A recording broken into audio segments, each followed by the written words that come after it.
Dear students, welcome to the class. आज की इस क्लास में एक्सप्लेन करने जा रहा हूं what is bias and variance trade of. लेकिन इससे पहले आपको बायस क्या होता है, वेरिएंस क्या होता है, इसको समझना है। और इसी वीडियो में आपको मेनली चार चीजों के बारे में पता लगेगा। What is bias, what is variance, what is overfit and what is underfit. और इसको समझने के लिए हम एग्जाम्पल से समझेंगे। पहले थोड़ा सा इसको देख लो। यहाँ पे कई बार डायरेक्टली ना थ्योरेटिकल में चीजें पूछ लेते हैं, तो आपको एटलीस्ट एक फॉर्मल डेफिनेशंस के बारे में पता होना चाहिए।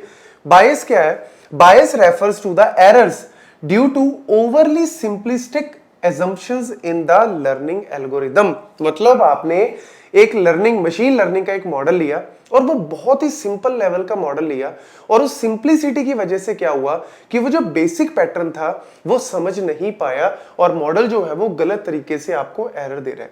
नहीं समझ आया, इसको हम एग्जांपल से समझते हैं, तब आपको ये सारी कहानी बिल्कुल ऐसे मक्खन की तरह समझ में आएगी। देखो कहानी स्टार्ट कहां से होती है।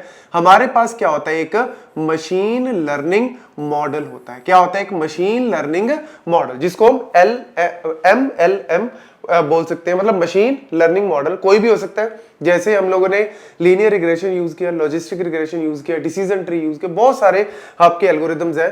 कोई भी एक मशीन लर्निंग मॉडल है, उसको हम क्या करते हैं? उसको हम डेटा प्रोवाइड करते हैं। और जो हमारा डेटा है, लेट्स सपोज अगर मेरा डेटा इस तरीके से है, लेट्स सपोज आप कह लो 1000 एंट्रीज है मेरे डेटा में, तो हम जनरली क्या करते हैं? अपने डेटा को दो पार्ट्स में डिवाइड कर लेते हैं। जैसे 700 मैंने क्या रख लिया? ट्रेनिंग का डेटा रख लिया, और 300 मैंने क्या रख लिया? टेस्ट का डेटा रख लिया। पहले आप बेसिक कहानी, वैसे तो मैंने पहले भी बता रखी है, बट एक बार फिर भी सुन लो। क्या किया हमने? हमारे पास एक सैंपल डेटा था जिसमें 1000 सेट ऑफ वैल्यूज थी। हमने उसमें से क्या, बहुत सारे फीचर्स भी हो सकते हैं उसके अंदर, मल्टीपल आपके इंडिपेंडेंट फीचर्स हो सकते हैं, डिपेंडेंट फीचर्स हो सकते हैं। हमने क्या किया? उस सारे में से 700 को एज ए ट्रेनिंग फिक्स कर लिया, और 300 को हमने रख लिया एज ए टेस्ट। हमने क्या किया? ये जो 700 है ये हमने दिया अपने मॉडल को कि तू इसका डेटा उठा, ट्रेनिंग का डेटा उठा, और ट्रेनिंग डेटा को लर्न कर, उसके पैटर्न्स को समझ। और पैटर्न्स को समझने के बाद हम लोग चेक करेंगे कि इसने क्या आउटपुट दी, और फिर हम चेक करते हैं कि क्या ये आउटपुट और इसकी जो आउटपुट आई थी, इसकी भी तो कोई ना कोई आउटपुट होगी ना, क्योंकि हम लेबल्ड डेटा दे रहे हैं। हम लोग सुपरवाइज लर्निंग की बात करें तो लेबल डेटा में आपको पता कुछ ना कुछ आउटपुट तो होती है, और यहां भी कुछ आउटपुट आएगी। तो ये क्या है? मेरी एक्चुअल आउटपुट, और ये मेरी क्या है? Predicted output. तो हम देखते हैं कि इनके बीच में कुछ एरर आ रहा है या नहीं आ रहा। ठीक है, फिर उसके बाद हम लोग क्या करते हैं? हम उसको टेस्ट करते हैं कि भैया अब मैं तेरे को टेस्ट करूंगा, क्योंकि ट्रेन तू हो गया, अब तेरे को टेस्ट करेंगे, अब बताएंगे फिर एक्चुअल में कि क्या वो टेस्ट डेटा को भी प्रेडिक्ट कर पा रहा है या नहीं। तो पहले ट्रेनिंग डेटा के ऊपर बेस के उसको सिखाते हैं, और फिर टेस्ट डेटा आपका ऐसा डेटा है जो मॉडल ने अभी तक देखा ही नहीं। ट्रेनिंग डेटा वो है जो मॉडल ने देख लिया, लेकिन टेस्ट डेटा क्या है? वो है जो मॉडल ने अभी तक देखा ही नहीं। तो इसीलिए सबसे पहले ट्रेनिंग डेटा पे उसको ट्रेन किया जाता है। जैसे स्टूडेंट्स को ट्रेन कर रहे हैं, आपको जैसे ट्रेन कर रहे हैं कि भैया इस तरीके के क्वेश्चंस आते हैं, इस तरीके के कॉन्सेप्ट्स आते हैं, आप अपने मॉडल में, अपने दिमाग में वो पकड़ोगे कॉन्सेप्ट्स को, क्वेश्चंस को समझोगे, फिर उसके बाद आपका टेस्ट होगा। टेस्ट के बाद भी ये आपका एक तरह से कह सकते हो कि जब एक्चुअल में आपका गेट का एग्जाम होगा, तब आपको वैलिडेट करेंगे कि वाकई में आपने अच्छे से ट्रेनिंग की या नहीं की। तो ये बेसिक कॉन्सेप्ट है। अब यहां पे हमारे पास लेट्स सपोज एक मॉडल है। अब आपको मैं एक डायग्राम बना के दिखाता हूं। लेट्स सपोज हमारे पास इस तरीके से x और इधर y है। हमारे पास एक सिंपल सा मॉडल है। लेट्स सपोज लीनियर रिग्रेशन का एक मॉडल ले लेते हैं बेसिक, और उसमें हमें पता है एक बेस्ट लाइन हमें मिली, और इस बेस्ट लाइन के ऊपर हमने क्या किया? लेट्स सपोज मेरा जो ट्रेनिंग डेटा था, जो मैंने ट्रेनिंग डेटा था, इस तरीके से मेरा ट्रेनिंग डेटा की वैल्यूज लाई कर रही हैं हमारे बेस्ट फिट मॉडल के ऊपर। मतलब ये मेरी बेस्ट डेटा थी, लेकिन मेरा जो एक्चुअल में ट्रेनिंग डेटा था वो इस तरीके से लाई कर रहा है। तो आपको ध्यान में रखना है कि एक तरह से यहां पे क्या आ रही है? ये एरर आ रही है। अभी टेस्ट डेटा की बात नहीं कर रहा, मैं ट्रेनिंग की बात कर रहा हूं। जो मैंने डेटा को ट्रेन किया, इस मॉडल को दिया कि तू ट्रेन हो, और उसने एक आउटपुट दी। हमने इसकी जो आउटपुट हमें ऑलरेडी पता थी, एक्चुअल आउटपुट थी, और जो इसकी आउटपुट थी, हमने इन दोनों को चेक किया, और ये क्या आ गई? बहुत ज्यादा हाई आ रही है। टेस्ट तो भी हुआ ही नहीं, अभी तो मैं पढ़ा रहा हूं, बच्चों को भी पढ़ा रहा हूं, गेट का एग्जाम तो भी हुआ ही नहीं। अभी तो जो क्लास में टेस्ट हो रहे हैं उसी में ही बहुत ज्यादा एरर आ रहे हैं, उसी में ही बहुत ज्यादा एरर आ रहे हैं। तो इसका मतलब क्या है? आपका बायस जो है वो क्या है? हाई है। क्या समझे? ट्रेनिंग डेटा में, अभी टेस्ट को तो भूल ही जाओ, गेट के एग्जाम में क्या होगा क्या नहीं वो तो बाद की बात है। अभी तो जो ट्रेनिंग डेटा में आपको मैंने ट्रेन किया और उसमें आपको मैंने लेट्स सपोज कोई ना कोई वैल्यू दी और आपकी एक आउटपुट आई और मैंने एक्चुअल आउटपुट के साथ मैच किया, तो उसी में ट्रेनिंग डेटा में ही हाई एरर आ रहा है। ट्रेनिंग डेटा में ही क्या आ रहा है, हाई एरर आ रहा है, इसको बोलते हैं हाई बायस। तो टेस्ट डेटा में तो आएगा ही आएगा, तो टेस्ट डेटा में तो आपका हाई एरर आएगा ही आएगा, क्योंकि ट्रेनिंग में ही ज्यादा आ रहा है। जब वो खुद के डेटा को ही नहीं समझ पा रहा तो वो टेस्ट डेटा को तो कैसे समझेगा।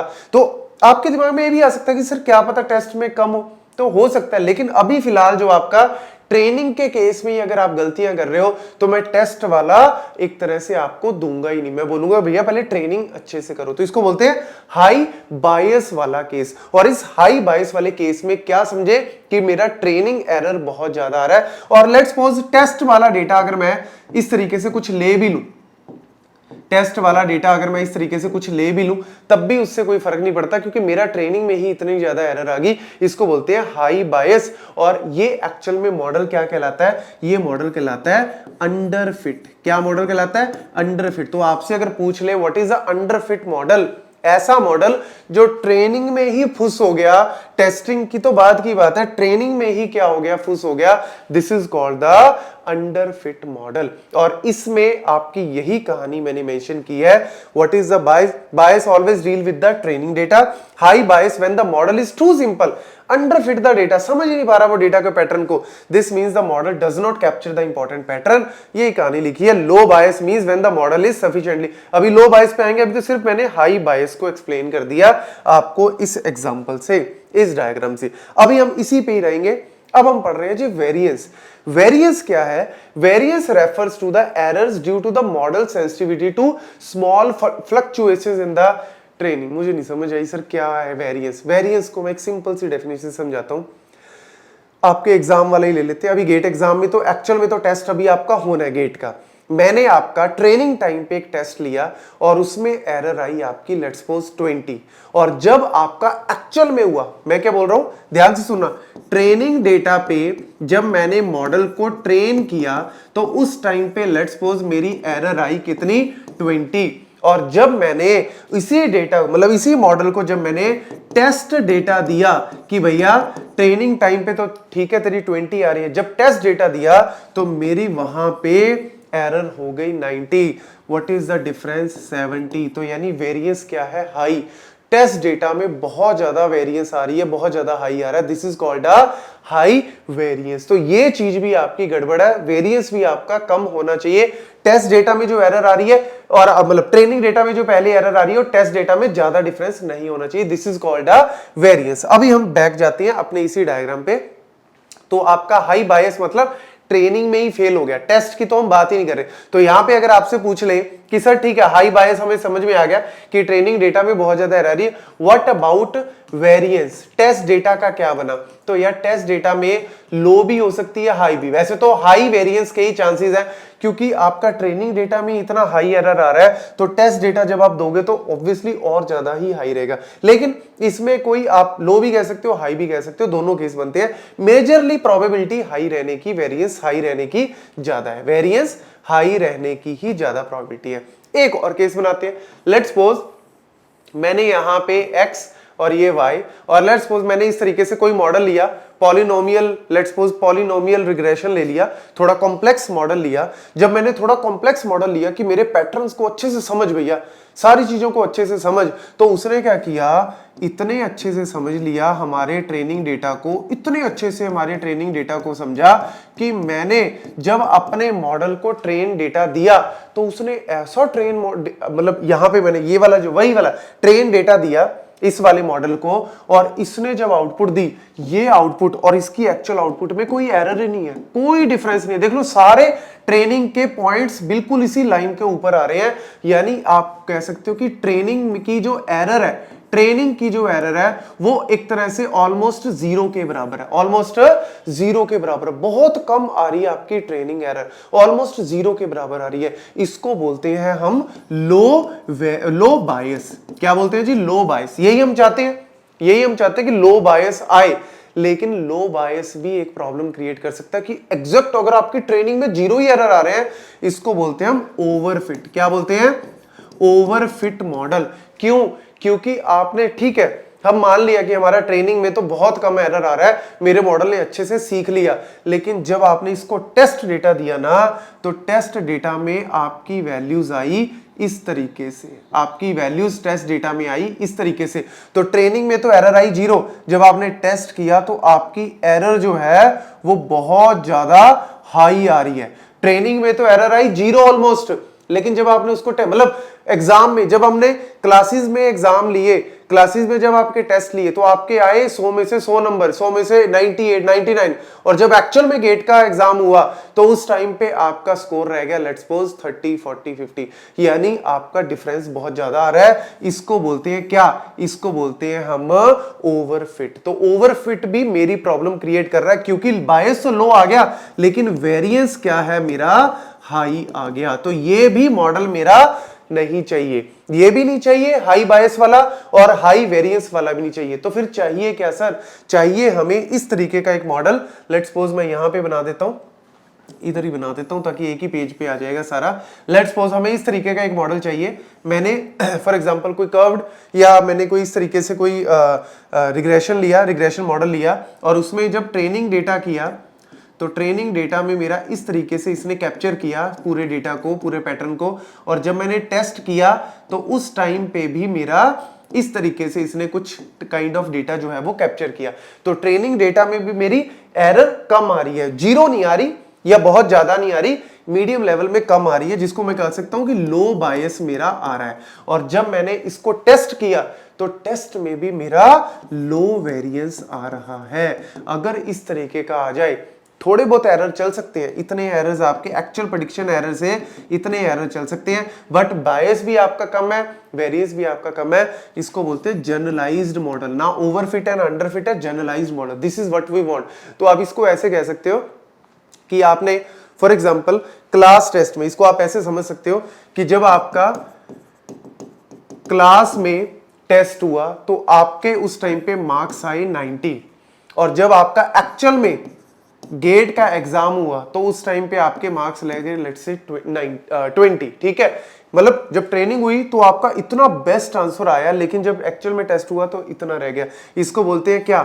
ओवरफिट। कि आपने ट्रेनिंग में तो बहुत अच्छा परफॉर्म किया, वेरी गुड परफॉर्मेंस, लेकिन टेस्ट में हो गए फुस। This is called a overfit. दूसरा, आपने जब ट्रेनिंग की, ट्रेनिंग में जब आपके एग्जाम से पहले मॉक टेस्ट हुए तो आपके मार्क्स आए लेट्स सपोज सिर्फ 20, ट्रेनिंग में ही क्या रह गए आपके मार्क्स, मतलब परफॉर्मेंस बिल्कुल डाउन रहेगी। तो टेस्ट में चाहे आ भी जाए, टेस्ट में लेट्स से आप कह दो कि आपके 90 आ भी गए, तब भी आपका यहां पे वेरिएंस क्या है? हाई है। तो यहां पे आप ये मत कहना कि सर कोई बात नहीं, गेट एग्जाम तो मेरा क्वालिफाई हो गया ना, मैं टॉप रैंक कर गया, तो उस केस में तो चलो ठीक, बट नॉर्मल केस में ऐसा वैसे केस होता भी नहीं कि जितने ट्रेनिंग में रहते हैं उतने ही आपके ऑलमोस्ट रहते हैं। That is a generalized model. कि आपने ट्रेनिंग की तो ट्रेनिंग में आपका आया 60, आपने ठीक ठाक परफॉर्म किया, और जब आपने गेट का एग्जाम दिया तब आपके मार्क्स आई 62। मतलब एक तरह से बैलेंस वे में काम चल रहा है, आपका बायस एंड वेरिएंस दोनों आपस में बैलेंस्ड वे से काम कर रहे हैं। This is a generalized model, this is model we want. We don't want this model, we want overfit भी नहीं चाहिए, अंडरफिट भी नहीं चाहिए, जनरलाइज्ड मॉडल चाहिए। This is only the meaning of bias and variance trade off. और इसको अगर लेट्स सपोज आ भी रहा है तो ऐसा नहीं कि भैया नेग्लेक्ट ही कर दो, फेंक दो इसको, नहीं। Cross validation is a method, या फिर हमने लासो रिग्रेशन है, इसके अलावा हमारे पास जो रेगुलराइजेशन की जो टेक्निक्स हैं, और इसके अलावा हमारे पास जो है एनसेम्बल लर्निंग आती है कि जिसमें मल्टीपल मॉडल्स को ट्रेन किया जाता है, वो भी हमारे पास एनसेम्बल लर्निंग है, बूस्टिंग है, बैगिंग है, मल्टीपल टेक्निक्स के थ्रू हम लोग जनरलाइज इसको कर भी सकते हैं, वैल्यूज को चेंज कर सकते हैं, या ओवरफिटिंग को कम कर सकते हैं। तो अभी तक के लिए सिर्फ ये सारे पॉइंट जो है वो अच्छे से नोट कर लो, ये डायग्राम्स नोट कर लो, ताकि आपको पता लग जाए हाई बायस में क्या होता है, लो बायस में और हाई वेरिएंस में क्या होता है, और आपका जो ये जनरलाइज्ड मॉडल है इसमें क्या होता है। तो ये सारे पॉइंट्स अच्छे से नोट कर लो, इसके अलावा इसमें कुछ भी नहीं है। Thank you.